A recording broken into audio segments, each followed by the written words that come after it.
Bienvenidos a Respuesta Oportuna. Hoy vamos a hablar con nuestros expertos en leyes acerca del trabajo de los defensores de oficio. También abordaremos el tema del daño moral y lo que ocurre con las empresas en quiebra. Marta Guzmán, ¿cómo estás?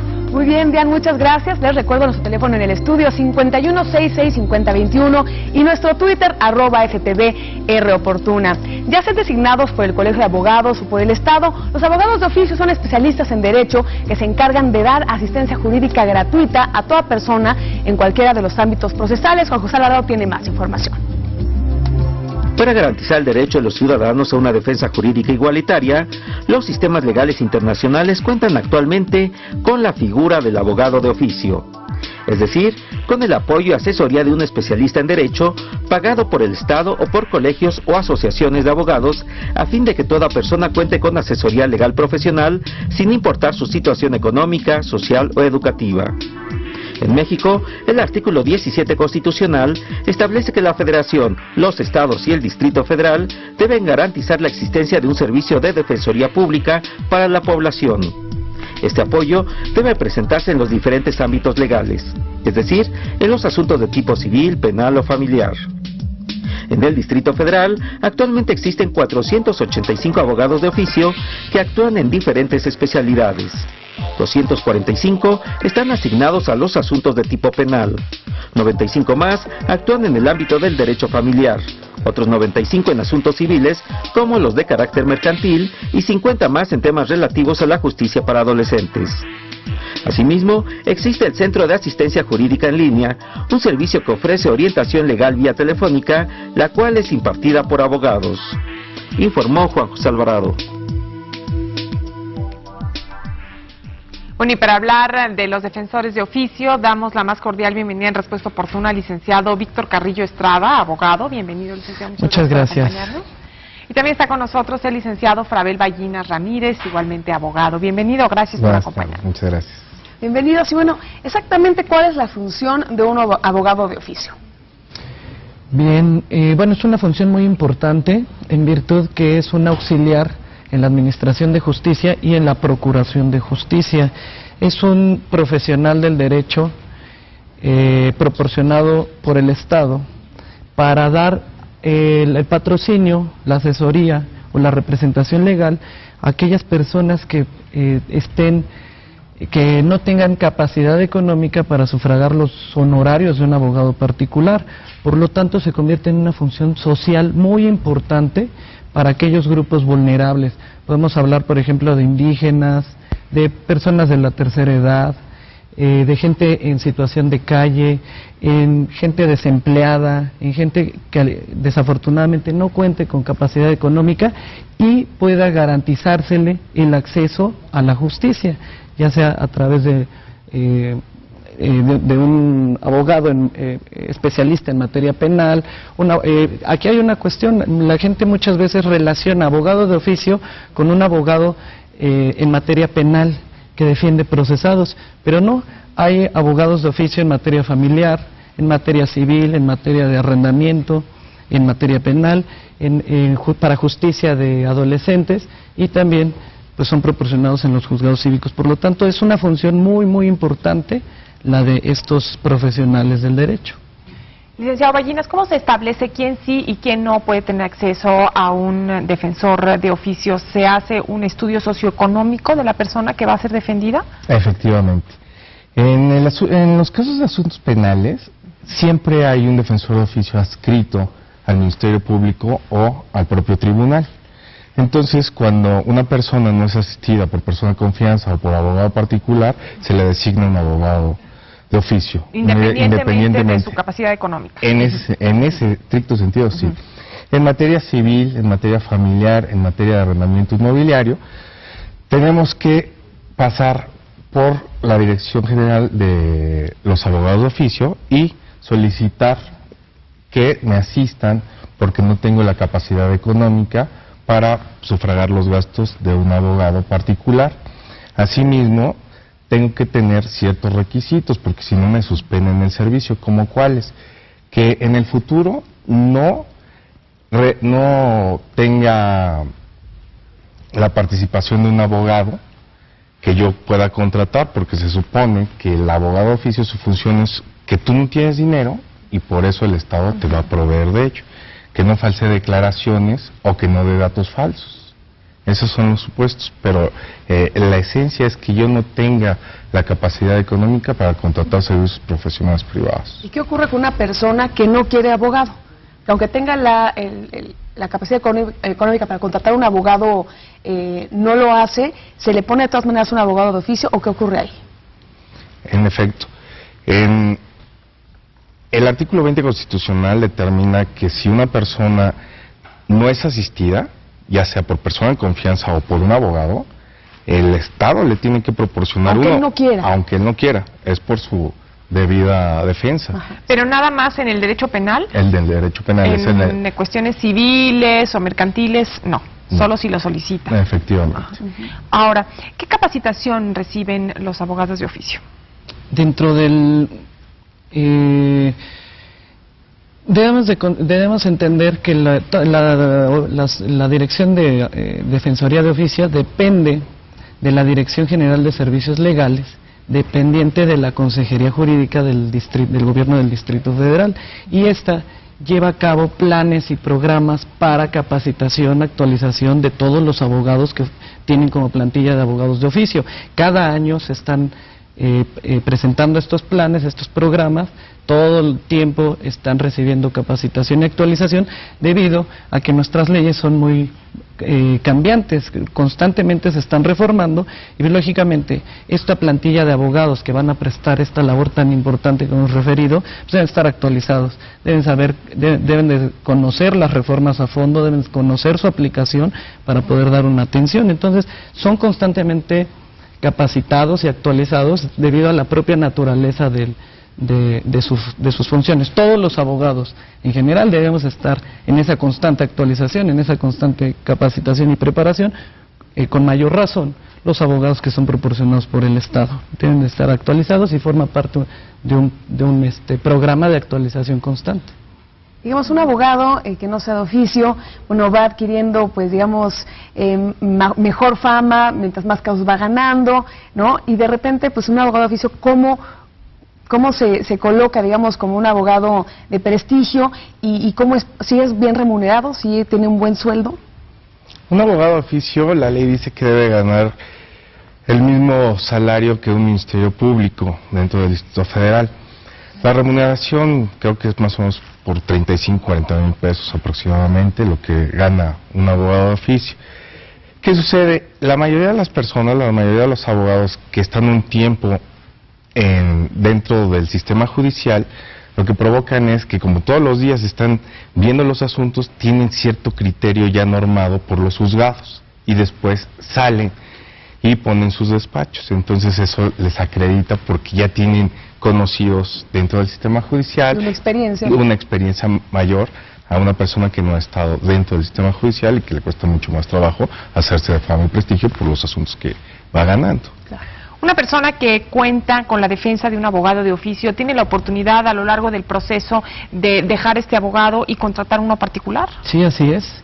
En muchos casos los abogados de oficio pues, son excelentes abogados, cuentan con la experiencia, cuentan con la capacidad, con los conocimientos. Sin embargo, como en todo, pues aún teniendo esos elementos, puede la gente no estar de acuerdo con la forma en la que se está desarrollando un proceso judicial y puede optar por revocar a ese abogado de oficio y nombrar, autorizar como su nuevo abogado, un abogado particular. En cualquier momento, en el caso penal, un procesado está en libertad de hacer eso. En cualquier situación pueden hacer el cambio. Es importante hacer la manifestación expresa que se revoca al abogado de oficio siempre y hacer el nombramiento de nuevos abogados particulares sin ningún problema.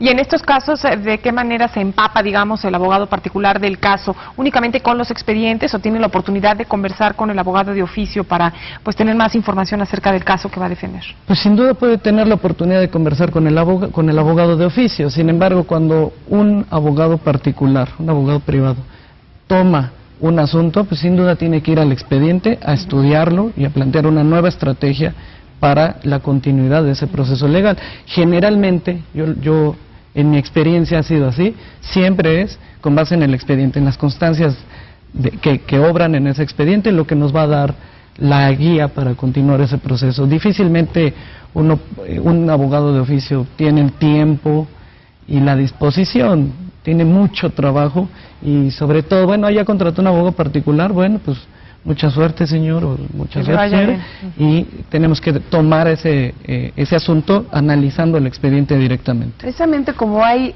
pocos abogados de oficio para tantos casos que existen, por ejemplo, en la Ciudad de México, en realidad son pocos en relación a las personas que tienen pues esos problemas que tienen que resolver mediante un abogado.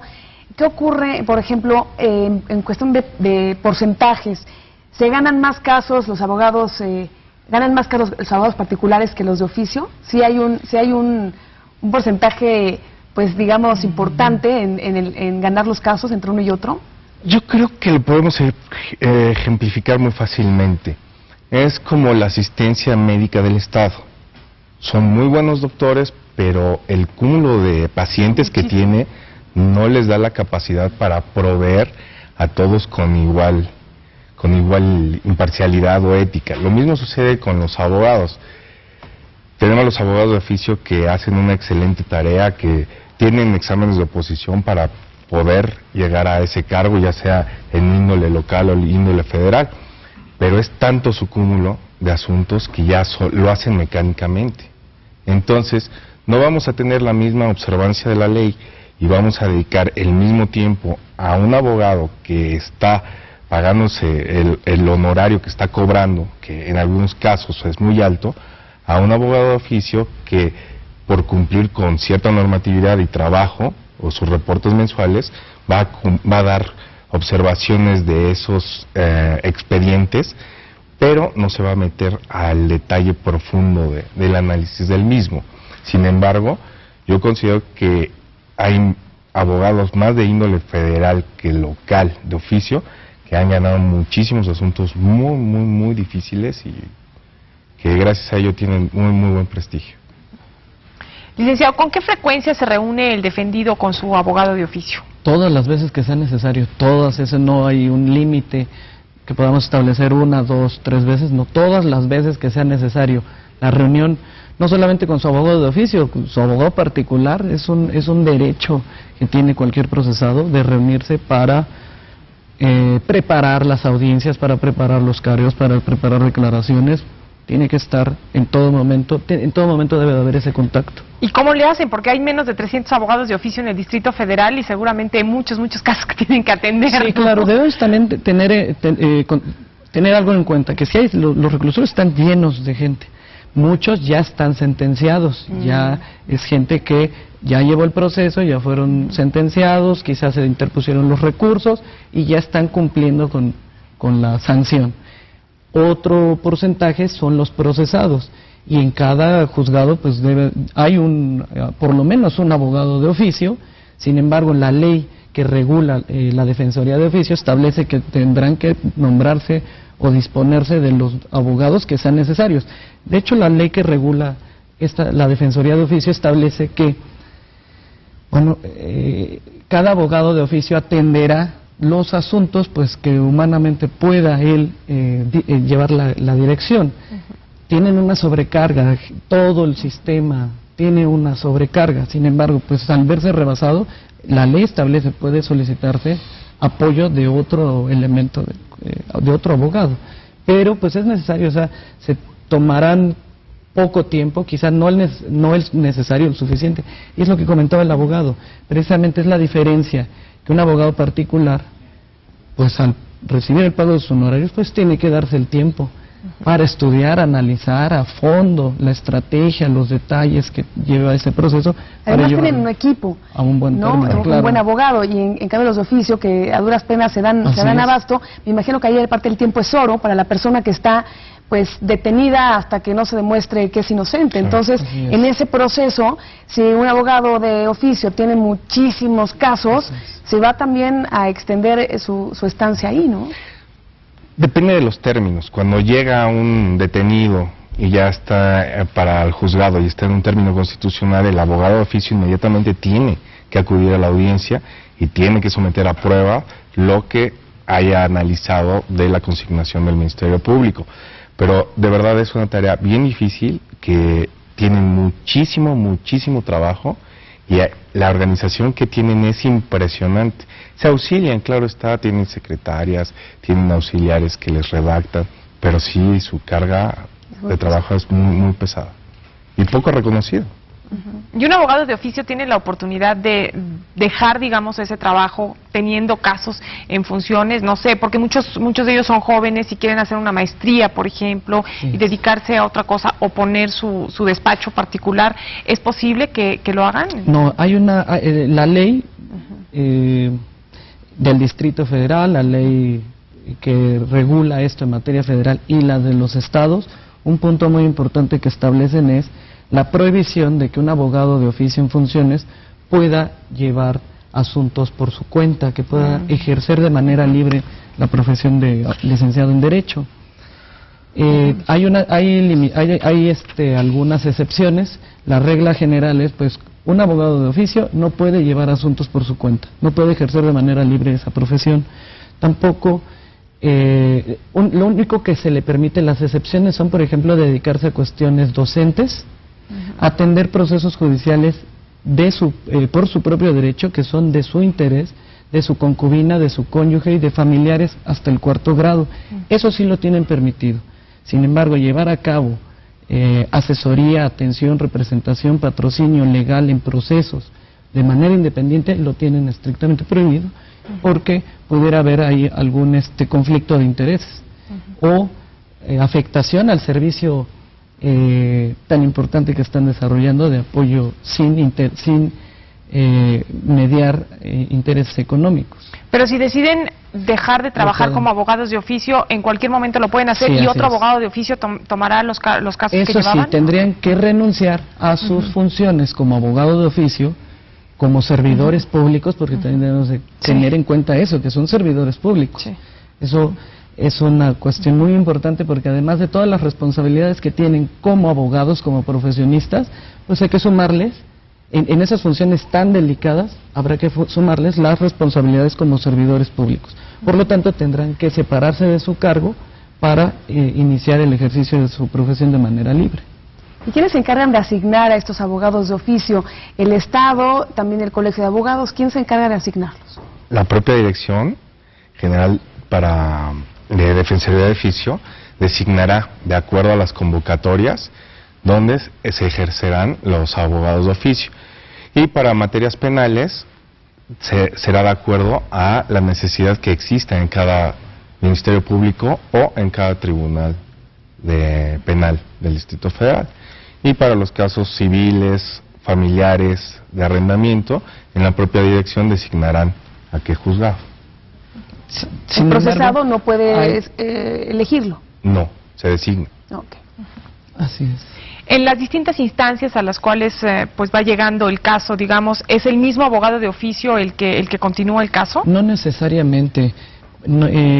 Por ejemplo, hablando de una situación de carácter penal, el Estado les proporciona un abogado de oficio en la etapa de averiguación previa. Siempre la Defensoría de Oficio, por ley, se le deben de asignar espacios donde pueda establecerse una oficina para las actividades que desarrolla el defensor de oficio.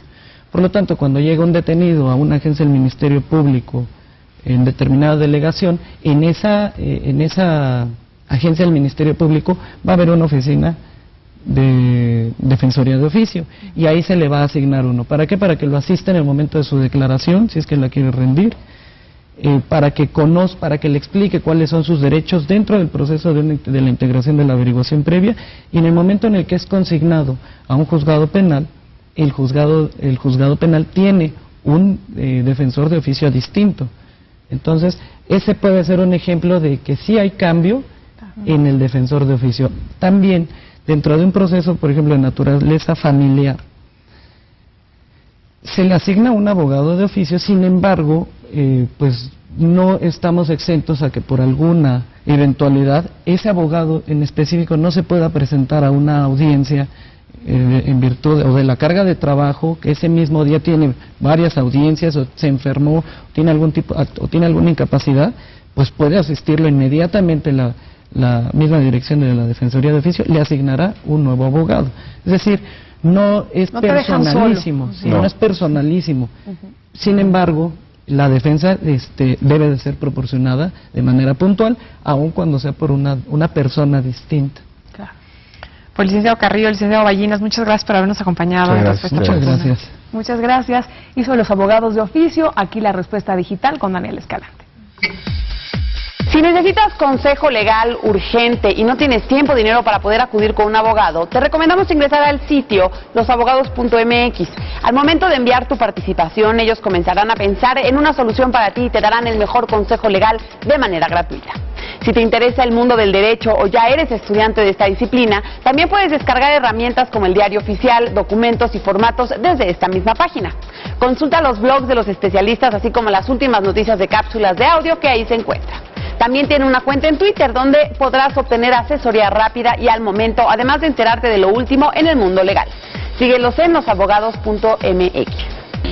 Vamos a un corte comercial y regresamos aquí a Respuesta Oportuna.